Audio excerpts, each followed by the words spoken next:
Maayong adlaw sa inyong tanan. Ako dahil si Josh Yuri Ilidicatoria o kauban sa akong grupo karong adlaw magabuhat niyo sa ka podcast interview kauban si Sir Gilmar C. Marcelo, 42 years old, usa ka barangay Kagawad diha sa Purok Size Barangay Kasisang, Malaybalay City.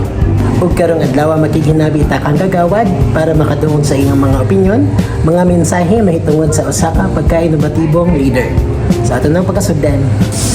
May buntag, was. So, ako si Virgin Sasing, nagkapuya sa Kasisang, taga Bukso Annex. Among kurso kay Bachelor of Secondary Education Major in Filipino. Tapos muna sila akong kauban si Ken Potaslak, taga Palasungay, o si John Mark Barasan, taga Landing. O si Janica Eliama, taga kami diri wad para mag-interview or para mahimong podcast about sa isip usa ka leader as an innovative leader. Yes. Requirement ni siya para sa subject sa ASEAN. Ang unang tanong ay, maaari mo bang ipakilala ang iyong sarili at magbahagi ng iyong karanasan at kung ano ang naging inspirasyon mo upang maging isang pinuno? Ako si Kagawad Gilmar Barcelo. Ako sa Barangay Kasisang. Graduate ko sa Bachelor of Science in Business Administration. Bukso lang yapon.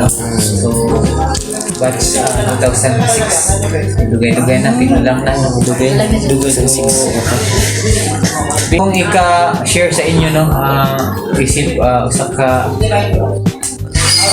leader diri sa or Kagawad diri sa akong Barangay Kasisang is daghan gid mga challenges nga na nato since nag-start ta until now naagya ko yung mga mga challenges nga kinahanglan gyud nimo ipa-plaster, no, kay kung di na mo plaster marag big deal sa imo, may mong problema, no, dala nimo sa uban sa pamilya mo na nga by the time nga problema, first is makita kag sulbat sa ipaagi, no, so mo na akong kuan gyud nga nagyud imong i-workout para ma-resolve, no, kung sa mga paagi istoryahon nimo tong person nga na mga complaint or unsa bay mga problema nga angay ko na mo na mahatag sa iyang ano. And then so ang mga inspiration, no, so una is kanang pamilya magid nimo una magila, no, kanang kailan ka mo lihok labi na ang full support ko, no, importante gina siya.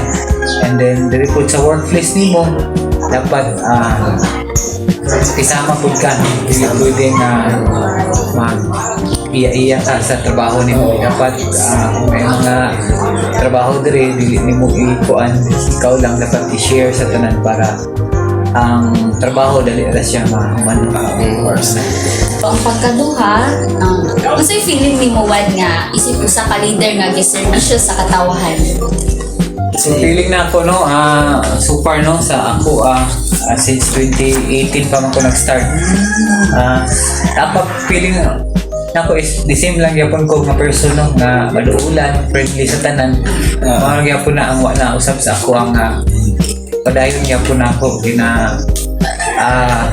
Tawi ko mo entertain, the same lang yapon as ordinary person. Makita ako ninyo diha sa palibot nga wala bitaw ka nang ginatago, wala gi kuan, wala nga the same lang yapon ko before, although naalay mga changes gamay lang, adjustment, labi na magdala ka sa mga tao dapat tuuhan ka, no, una kay voice para sunod sila sa imong mga kuman, no, so una yung mga adjustment.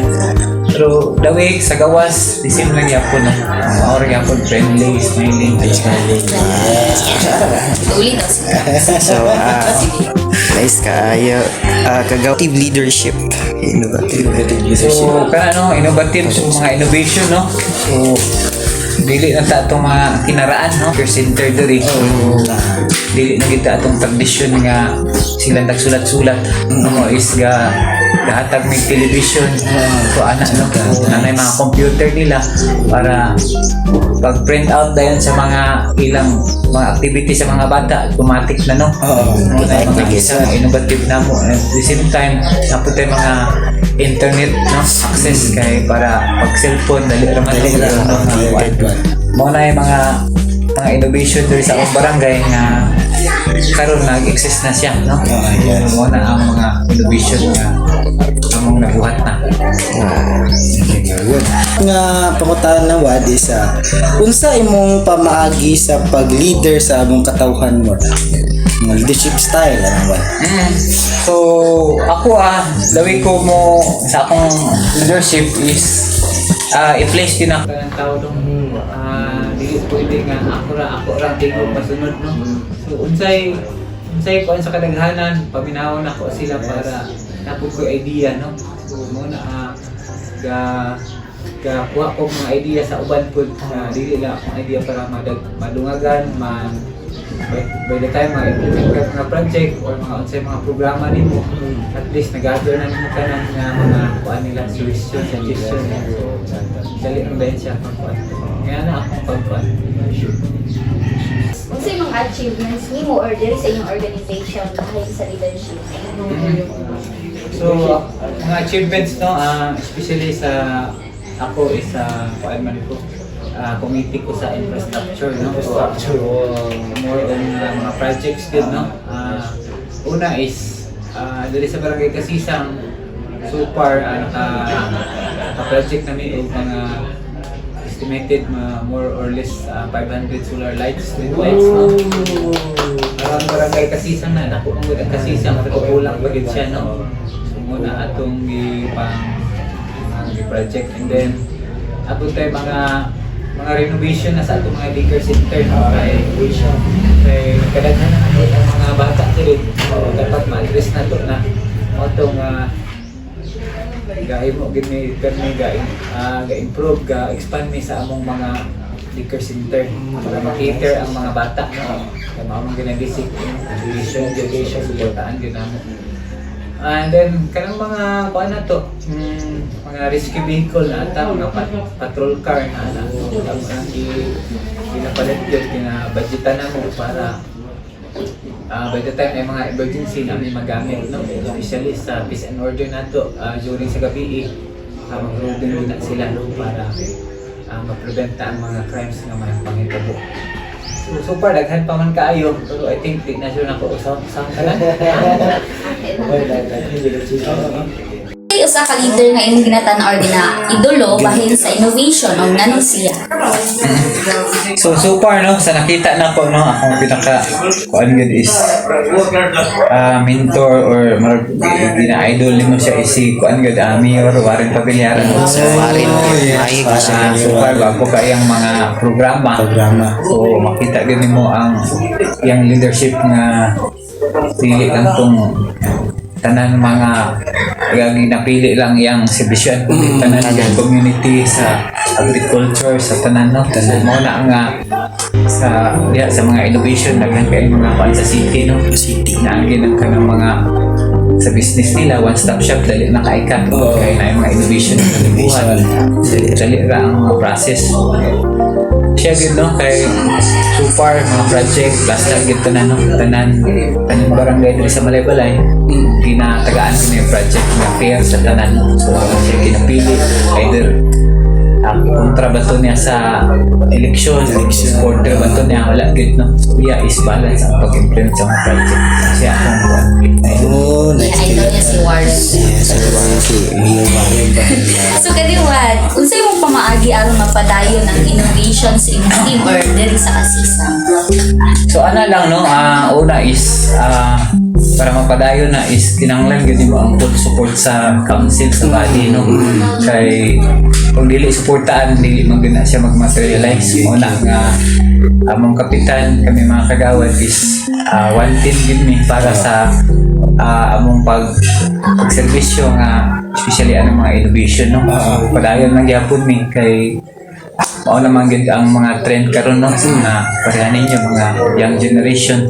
So kinahanglan gid na nga mapadayon ang mga innovation no. So hopefully sa ato mga mga barangay clearance pwede na ma-online ana ito nga mga kuan para tingli na kuan nga man ipadili online Online na. lagay pa ang mga plano pero nalang pag yung study no Study pag- paano gid work as a kuan na gid team As a para team. kuan ang mga programa mapadayon no. So, kani last na ni siya, Wad. Sa mga pamatasan nga dapat anaa sa usa ka inovatibong leader. So una no unang pamatasan yun is magrespeto gid na sila mga paano being a leader respeto sa kung sa panan siya ka-down sa siya kataas kinahanglan itong respeto balance no hindi ta mag-lockdown sa mga tao kay kanya man tang ano so ana lang respeto pabadayon kanang leader ka apod kay tingog nga ano ginarespeto pud ka tungod sa imong dawi nga ikaw dili lang kanang dili ka plastic itang tao lang ka saka mao ra gid ipakita nimo para example ka nga mahimong leader no so dapat pud friendly ka sa tanan kaya ginapili sa imong ginaservisyon para ang tanan mga plano po dali na gid pag-implement pag batasan anak mga kaaway walay babag sa imong mga plano dito sa barangay. Dapat kung siya, respetado siya, friendly, tas dapat wala ko yung favoritism. Wala bias. Bias ba sa police station? I think wala na siya gawad. Thank you kay misugot ka, ma'am. So kaya kayo nasa ko agad basta na weekend time anytime pwede na. Yes. Nagadi salamat Nalagay sa balay pero dahil lang ako i-plaster para I know Para yung documentation. documentation purpose.